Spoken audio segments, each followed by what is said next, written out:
Hello world, my name's Gripshothin, but you can call me Gerpy, and it's really been 15 years. For those of you who don't know what I'm talking about, it's been 15 years since 9/11, where Osama bin Laden and all of his goonies took like 2 planes and crashed into the 9/11, crashed into the World Trade Center and the Twin Towers, and it was very devastating, catastrophic to a lot of American people. And a lot of people, they always ask me, oh, how can 9/11 affect you so much? You were only 4 years old when it happened, and none of your family or friends were involved in the accidents or died. I'll be honest with you, the 9/11, the event itself really didn't affect me as much as the aftermath and the mentality that it put into the American minds afterwards. Because, fun fact, all of the terrorists involved in 9/11, none of them actually had turbans. All of them had cut hair. The only person who was shown wearing a turban is Osama bin Laden. And the media portrayed him a lot, and he had a turban on. And so a lot of people saw that and started thinking, oh, so everyone who wears a turban is bad and they're who to blame. Which is not true.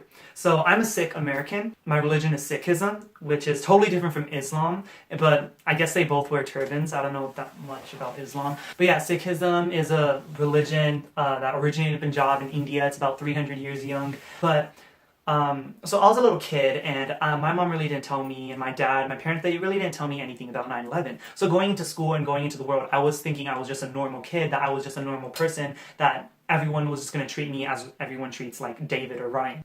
But then I realized, I went to school, and I would get all these weird looks and dirty looks from, like they would look at me, they would look at my turban, and they would whisper, whisper, whisper. And that happened like daily, that happened like every 10 minutes. It would happen all the time.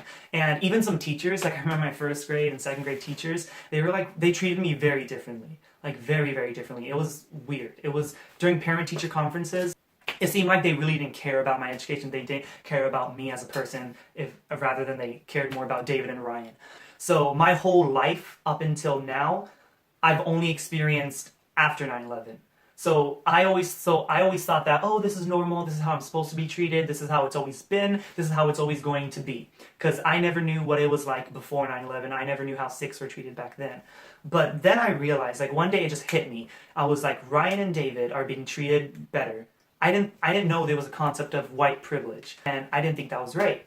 So I really couldn't do anything about it. And you know racial jokes, people get them all the time. Like people used to tell me, hey, oh, your father works at 7-Eleven, do you drive a taxi, are you good at math, oh, you're really, really cheap, you smell like curry or whatever. And those jokes are fine. Those jokes, like, they're funny, I laugh with them too. There's some truth in them, there are a lot of Punjabi people who drive taxis, and a lot of Indians do work at 7-Eleven. So those ones are funny because there is some truth in them. But when it came to the insults like 9/11 and Osama bin Laden's your dad and stuff like that, and you fucking terrorists, like those insults and those racist remarks hurt a lot, because those ones weren't true. Those ones had nothing to do with me and had no truth in them. Growing up, I thought a lot of people, I was getting all these, you're a terrorist, you're a racist, fucking Muslim, blah, blah, blah. I actually started to believe that I was a monster. Like, I thought, oh my god, it's my fault, but I can't really do anything about it. I literally started to believe everything that was coming at me, but my mom put me in Sunday school, and then I learned that, no, it's not my fault.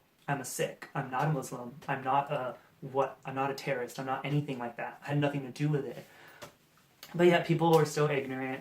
And for the longest time, I started to really, really, really hate on Muslim people because, I was like, oh, it's your fault. It's your people who did it. My people and me had nothing to do with it, and yet I'm getting all this backlash. But that is not right. You shouldn't do that. I realized that they're ordinary people just like me, ordinary Americans trying to live in America and be normal, right? I didn't realize that, and for the longest time I hated Muslims. But now, every time I see a Muslim girl with a hijab, or I see a Muslim person, I'm like, hell yes. Like, I don't know what it is, but there's like this connection that, oh, you've been through the same thing that I've been through, so there's like this mutual respect that we have for each other. Because, people would just look at me and stare everywhere I went. And then when I realized that, oh, this wasn't right, I started to see that, oh, like I went to Universal Studio a couple weeks ago, and usually when I go to theme parks and usually when I go out in public in a mall, I never realized that people are looking at me and people are staring and people are like, oh, what's that, right? So I took this class in college called Intercultural Studies, which opened my eyes to all the racism in America. And I went to Universal Studios, and it just bothered me so much. And at that moment I realized, like, I just felt like I was being watched. I felt like there was 50 eyes on me every single minute, every single second. Like I would look over, and like there's like Asian families and a white couple and all these different, American people, I would look over and I would make eye contact with them, and they would make eye contact, and they were staring at me. They would look, and then quickly look away, and that happened like every few seconds or every minute, and it really bothered me, and it really like. The number one reason why I think there's a lot of hate and like a lot of discrimination against people who are different, people who don't look like everybody else, is because media, because of how America portrays the white picket fence, the perfect type of person. Growing up, I never really had a role model. Watching TV, watching movies, playing video games, there was never really anybody that looked like me. Everyone had cut hair. No one had a turban on in TV and on Disney Channel and on Nickelodeon. There was never someone I can look up to and associate with. And growing up, there was like 5 other kids from kindergarten to 12th grade. There was like 5 other kids, including me, who had turbans. And when it got to 12th grade, I was the only one left with a turban. They had all cut their hair. And whenever I asked them, oh, why did you cut your hair? They'd be like, oh, I couldn't take it anymore. People keep making fun of me. I'm not going to get chicks. I just want to fit in. And the idea of fitting in, everyone is obsessed with fitting in. Even with social media, people's brains, they run on the amount of likes and the amount of hearts and the amount of retweets and the amount of like how much attention you're getting on social media. And like you need revalidation from other people to keep yourself going. I don't think that's how you should be living. They just wanted to fit in, and what I always tell people is it's your differences that make you who you are. If you go through life trying to be like other people and not trying to be genuinely yourself, sure, you'll make friends, but it's not the real you. So what I think that these kids who keep cutting their hair and keep trying to fit in, I think what they need is a role model. They need someone, because if you look at media and pop culture icons, they all look similar, like Justin Bieber, Chris Brown, Zac Efron, and all these other guys. Like the list goes on and on. They all they all have their own uniqueness to them, but from my perspective and from people like me, their perspectives, they all look the same. They all have cut hair. They all are white or black. There's no Asian actors or Asian performers. There's barely any, and there's no person that I can look up to and be like, hey, I don't want to conform. I don't want to cut my hair and become someone like that because this person's up there and he's being very different and people are accepting him for who he is. I want to be that person. I want to. There's a lot of kids. I see the generation nowadays that they like. A lot of Punjabi kids, they are not in tune with their culture, not in tune with their religion. And if I'm as whitewashed right now, I'm afraid for all the other kids in the future who are going to be so whitewashed and not know anything about their religion or anything about their culture. The reason why I'm doing YouTube and the reason why I'm not majoring in computer science or like wanting to be a doctor or a lawyer is because I want to be that voice, you know. I want to. I'm sorry. Because I remember, because, you know, it was hard. You know, people making fun of you, and I don't want kids to grow up thinking that I have to conform to society and I want to be like everybody else. No. Your differences make you who you are.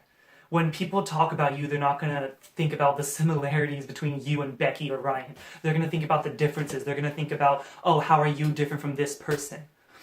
I want to be that person, that role model that people can look up to and be like, hey, this person with a turban, he's so different. He doesn't have cut hair. He doesn't look like the next Justin Bieber or the next Shawn Mendes or the next whatever. He's different. He's someone I can relate to, someone that I can look up to, and someone who can be a role model for not just a select group of people, but all people everywhere. Because if someone like me, someone who looks vastly different from what the American eyes want to see, if someone like me can make it and become a role model and become a top performer, then that's all I want. That's all I want in life. I just want to change people's lives. And all the kids that cut their hair and all the kids that have been through so much, they barely have anyone to look up to. And I want to be that first person. I want to be the first Sikh American person with turban, person who doesn't look the same. I want to be that person who can be a role model to everybody and help everybody out. And sometimes I think back on my life and I think how would my life be different if 9/11 didn't happen? And now that I look back on it, now that I think about my whole life, I'm kind of glad that 9/11 happened. Not in the sense that, yes, I'm glad that it happened, like the events, and that's all bad. But I'm glad that it shaped me into the person I am today. And I'm glad that I am here today on this earth with you guys, able to share my feelings and able to share my true thoughts on why I'm doing YouTube and why I want to continue to inspire and continue to grow as a person, as a performer, as a YouTuber, as a son, as a brother, as a friend. So yeah, this video initially was supposed to be like a funny video about how 9/11 affected me and all these stupid jokes, but it just kind of turned into something totally different. Thank you so much for watching this video.